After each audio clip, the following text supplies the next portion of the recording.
That was a common Bungles L.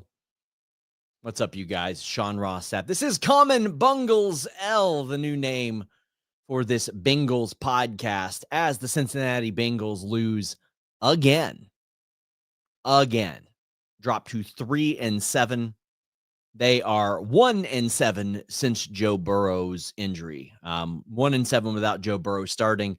And today was the day that Joe Flacco looked like the Joe Flacco we were warned about. This was not good. He didn't look healthy. He didn't look good. He performed poorly. He was 23 of 40 with an interception. He only got sacked one time if we're looking to take away something positive, but I will look for the positive and the negative all around this game as the Cincinnati Bengals season is effectively over. Not statistically over, but mathematically over, rather, but very, very close to being mathematically over. And that is with Joe Burrow showing back up at practice this past week. His 21-day window is open. There is a possibility that he could end up playing the Thanksgiving game. We'll talk about that and a lot of the situations surrounding that, because I know there's a lot of people that don't want him to play. I am not of that group. I do, but let's go ahead and get into that before. Actually, we'll say that for the end. But in this game, we had no Shemar Stewart. He is now on IR. Bad pick, bad health, bad production in college and the pros, bad holdout. Overall, year one, you're looking at him as nothing but a bust. Now, hopefully, things change. But an absolute bust. Just a complete waste. Which it's no surprise that the Cincinnati Bengals only had one sack today. And I'm surprised they finished that one. Myles Murphy is going to have the opportunity over the next few weeks to show if he belongs. And he had some penalties, one of which I didn't think should have been a penalty. A low hit on Aaron Rodgers that was more of a flop, but it was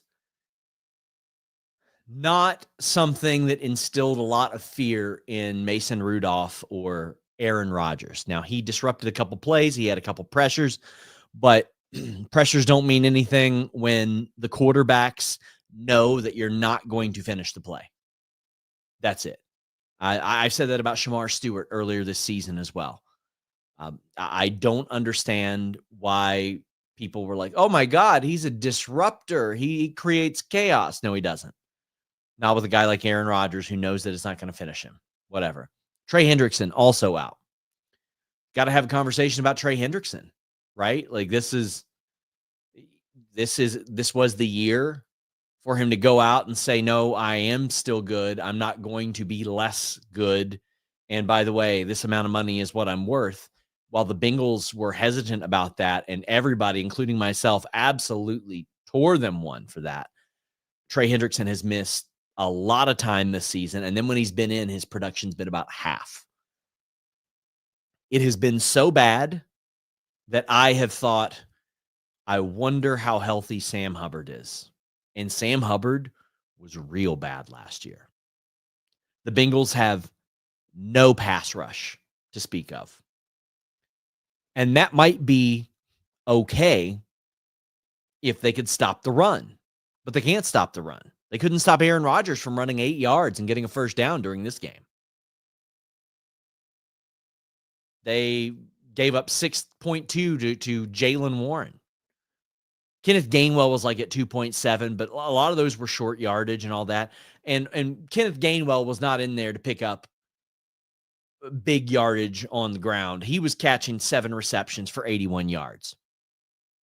I'll tell you who I want on my team. I want Darnell Washington on my team.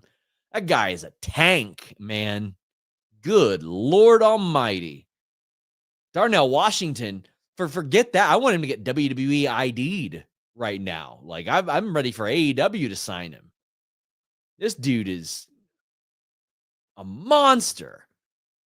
Good God. Yeah. Listen, Darnell Washington is an absolute Douglas for sure. The Bengals defense is bad, but look, the offense gave up 14 points. if you're looking at the Cincinnati Bengals defense, I'm thrilled that the Bengals defense only gave up 20. The Bengals defense gives up 20 to every team. The Cincinnati Bengals are in an okay position to make the playoffs. But when your offense also gives up 2 touchdowns, one of which is a Noah Fant just barely fumble, just very slight fumble. Can't do that. When you throw a pick 6 like Joe Flacco did, you can't win this game. Joe Flacco, 23 of 40, 199 yards, did not look good. You could tell he was hurting. He looked like he was hurting more now than the previous game when he got the injection. His average was like 5 yards per completion. It was real bad. They leaned on the run game a little bit more, 21 rushes. Chase Brown had 5.5 a carry. There is something to be said about Joe Burrow needing to watch how this offense does run with Joe Flacco going under center a lot more and saying, you know what? He gets sacked one time in a real bad game, 2 or 3 at most. Like Joe Flacco is at most getting sacked 2, maybe 3 times a game.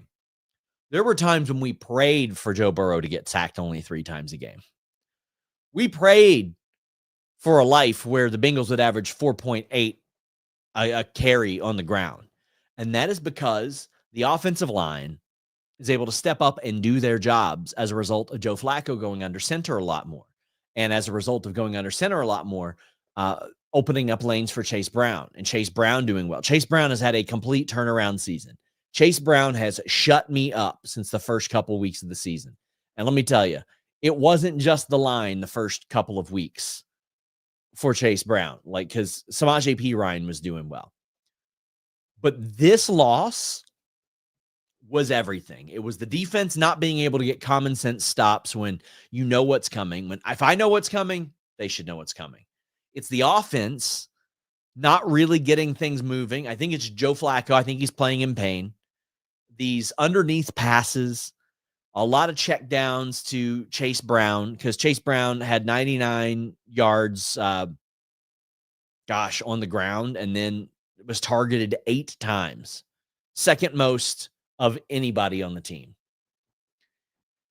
It was on bad play calling. Zach Taylor going for that extra point. I don't mind it at the start of the game. But if you're going to end up going into the Wildcat, everybody on the planet knows that Joe Flacco is not going to get that ball. Joe Flacco is not going to get thrown that ball. I'm sure he'd be willing to, right?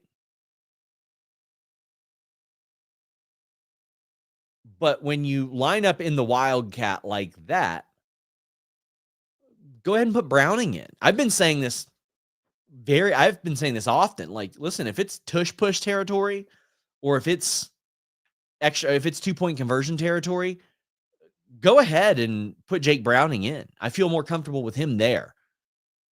He's a little more athletic than Joe Flacco at this stage.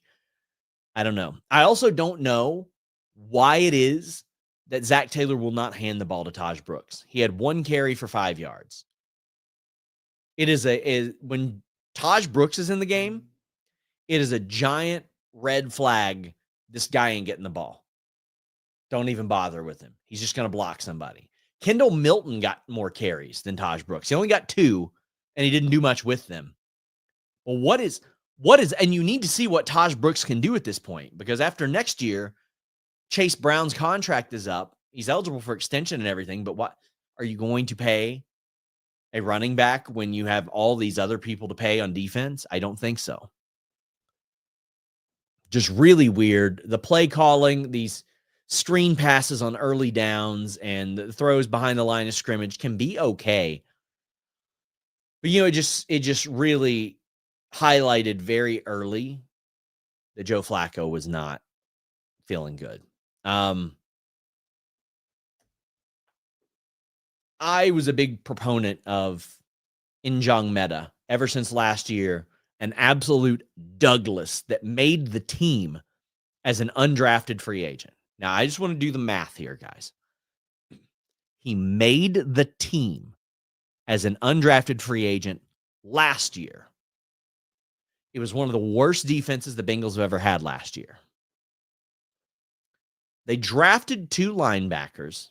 They let one of their veterans go. I think they let 2 of their veterans go. And then this year, he didn't make the final cuts. As a result, I said this on the show, he will either end up on the roster or he will get claimed or signed by somebody. The Carolina Panthers signed him. Right now, Njongmeta is better than Barrett Carter. It is not disputable to me. Barrett Carter was getting juked out of his ACLs by Pat Freiermuth.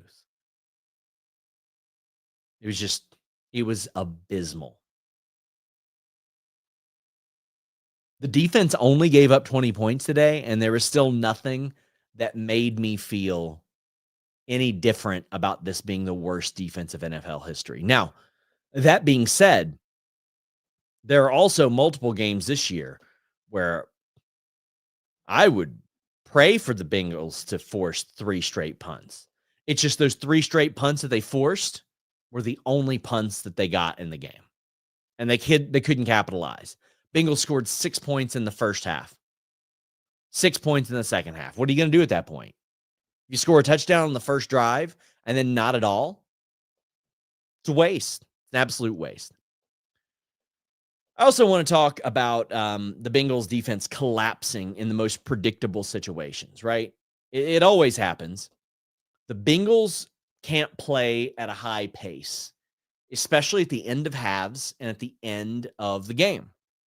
They've just never been good at that in the last number of years. They give up on plays. They think, okay, we got this stop on first down, so now we can kind of calm it down. No.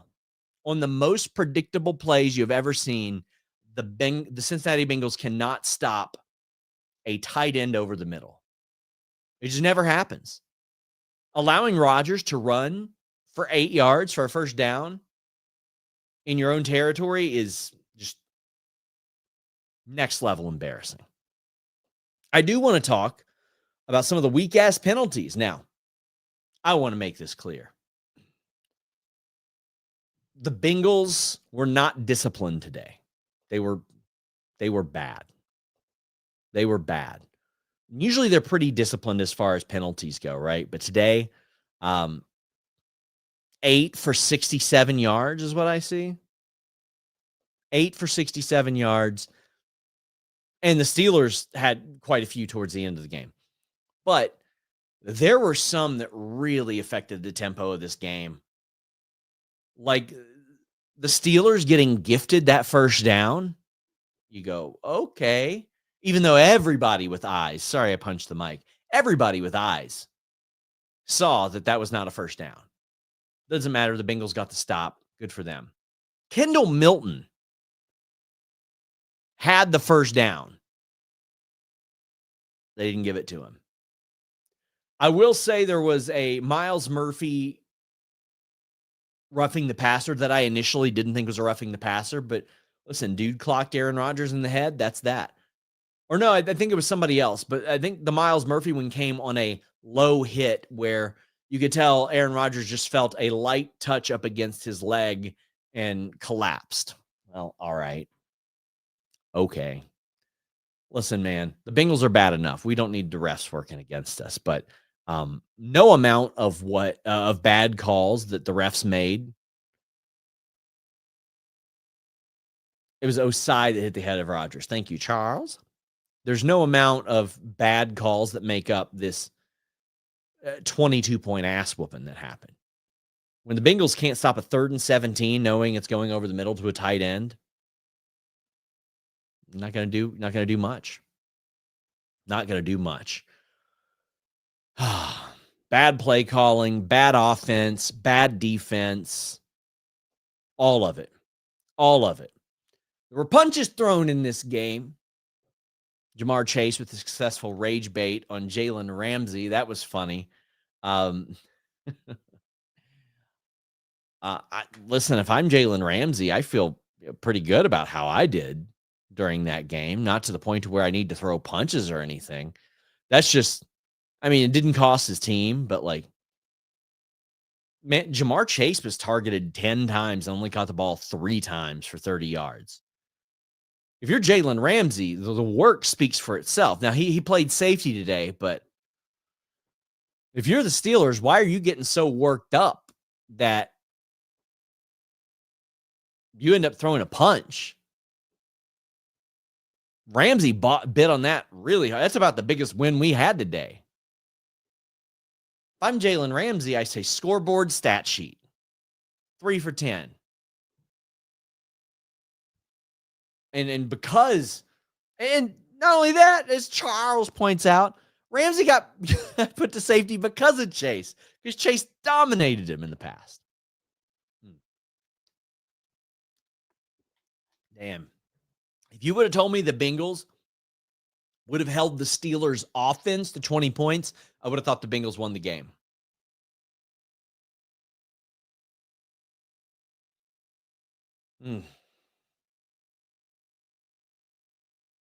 Got to be looking at Zach Taylor right now. But the Bengals will let him ride it out next year. You know they will.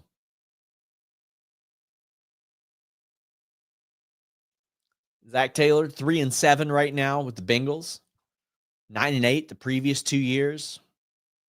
The inability to make changes, get a veteran DB, get some veterans on this team. Some good veterans, not scrap heap veterans, some good veterans. The aura, the allure of playing with Joe Burrow and these Cincinnati Bengals is going away. That's what brought Orlando Brown here. That's what brought Noah Fant here. It's what got Mike Gesicki to sign on the cheap, right? It's what got Lyle Collins at the time to come in, and Ted Karras and Alex Kappa. Got a lot of these guys to come in and play. Oh my God, I got a chance to win a Super Bowl. I don't know how any free agents can look at the Cincinnati Bengals and say, okay, I stand a chance to win a Super Bowl right now. Let's talk a couple positives here. Evan McPherson is still very good. Brian Rico is the best punter in the league also. Evan McPherson made both of his field goals and his extra point in horrible wind, just like some of the worst wind. Did really good. Charlie Jones got an opportunity to return a lot of kicks. He's very good as well. Our special teams, I really like how our special teams is playing. Really dig that. And the offensive line. Let's talk about this offensive line as I just want to make sure of these stats. We've mentioned what a difference it's made for the run game. It's been transformative for the run game. So Joe Flacco, since coming to Cincinnati, got sacked 1 time today, 3 times last week, once against the Jets, twice against the Steelers prior to that, and once against the Packers. It is under 2 sacks per game over the last 5 games. Well, that's got to make you feel pretty good if you're a Cincinnati Bengals fan talking about the offensive line. I'll tell you what else makes me feel good about the offensive line. Later on in the game, after the Jalen Ramsey thing, you saw a couple DBs getting choppy, chippy, whatever the hell it is, with Jamar Chase, and the first guy over there to step up was Dylan Fairchild. And let me tell you, I don't care who it is on that team, even if it's the big tight end. What's his name? The Big Tank. We're calling him Big Tank. You don't want to mess with Dylan Fairchild because he'll put you on your ass. He was a fantastic collegiate wrestler, and he is doing exactly what he was supposed to be doing there, protecting his guy after the play as well, without doing anything that would cause a penalty, but being there in case he needed to. Liking the Dylan Fairchild situation right now. Liking the offensive line situation right now. Orlando Brown Jr. is very lucky he doesn't get called for more false starts. I'll say that. Ted Karras has really turned it around to the point to where I could see them drafting a center to be his successor, but I could see them bringing him back next year. Jalen Rivers, I think, got sidelined a little bit. I would try to bring back Dalton Reisner. Ain't coming back on a minimum, though. And you get Amarius Mims. Keep the depth. Right now, I feel good about this offensive line because you've got depth there. You haven't had to have Cody Ford that much or Lucas Patrick, but you got them, and you need them. Offensive line doing very well. Chase Brown doing his job. Really liking that. But the Bengals will struggle offensively. And look at me.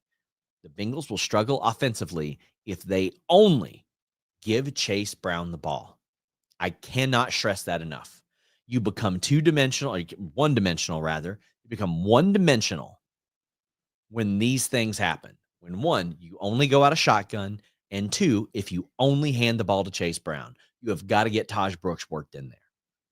If it's got to be Kendall Milton, sure, but I'd rather be Taj Brooks, the guy that we drafted and have on our team for at least the next 3 years. So, Joe Burrow showed back up at practice. And I've got so many people saying, oh, what about Joe Burrow? You just want to see him sit out, right? No, I don't. No, I do not want to see the guy that is getting paid $50 million for my favorite football team that, incentivizes people to show up and watch the games, even ones that, quote unquote, don't matter anymore. No, I do not want to see him sit out for the rest of the year if he's healthy. And I mean this, if he's healthy. Now, if it's a situation where Thanksgiving rolls around and he's not ready, I'll trust that he's not ready. If you hit mid-December, late December, and it's just, oh, well, the Bengals are giving up on the season. Well, I'm sorry, take that loser mentality somewhere else. Because what I want is for Joe Burrow to work with this offensive line. What I want is Joe Burrow to get out there and play for the team that is paying him to play, for the fans that are showing up to allow him to be paid to play. Take the loser mentality somewhere else. I've seen so many people. Oh my God, well, the risk of injury is out there every time you play. He gets hurt, he's got 6-7 months to heal up. He's at risk every time he steps out of bed, apparently. He's injury prone. That's the reality. Take the loser mentality somewhere else. I don't want to see Joe Burrow until next year. Don't watch till next year. What do you mean tell you? No, I want to see Joe Burrow get reps, real reps with this offensive line, with this running back, with these receivers, with Noah Fant, in case they want to bring him back next year instead of Mike Gesicki. I want to see him in that locker room motivating people. I want to see him getting a firsthand look at this team that he leads the charge of, and then telling Zach Taylor and Mike Brown, this guy sucks. This guy's good. I like this guy. I just don't understand it, man. The people that are like, I don't want him to play. I don't want him to play. Tank for what? To move up 3 spots in the draft when the Bengals can't draft anyway? For what? I'm sorry, but there are 7 rounds of the draft. There are like 230, 240 picks, including comp picks, right? Moving up 2 or 3 spots if you're the Cincinnati Bengals, come on. They can't draft anyway. Joe Burrow should play if healthy. Not only that, in the NFL, if healthy, the NFL should do the same thing the NBA does and say, hey, why isn't the star player playing if he's healthy? The NBA finally had to step in and do that. Interesting with all the load management and science advancing, like the biggest stars in the NBA play less than ever. I don't want to see that happen in the NFL. Now, I also don't want people that are hurt playing. Charles says Burrow is a psychopath and he is playing. I think he will too. And he should. He should. Again, have some pride, guys. Like, This roll over and lose stuff, I was okay with that one season. One season. And that's the season where you knew you were getting Burrow and you were changing your entire team. There is nothing about what the Bengals are doing now that's going to move them up to a position to where they're going to have like a earth rattling selection change. They are still behind the Titans, the Raiders, the Browns, the Jets. Let's see. The Giants, the Giants, the Saints, maybe the Cardinals in the draft. The Bengals win one or two more, they're going to be within 2 or 3 picks of what they are now. It is actually a good thing when your best player wants to play. And especially when Joe Flacco looked like he did today. That being said, if Joe Flacco looks okay the rest of the season, I would very much like the Cincinnati Bengals to bring him back next year as a backup and to also have a decent practice squad third. Jake Browning will get a backup role elsewhere. He still will. But that's what I'd like to see. Common Bengals W, now known as Common Bungles L.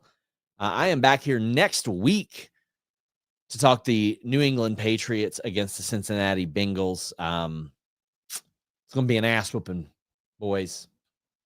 It's going to be an absolute drubbing.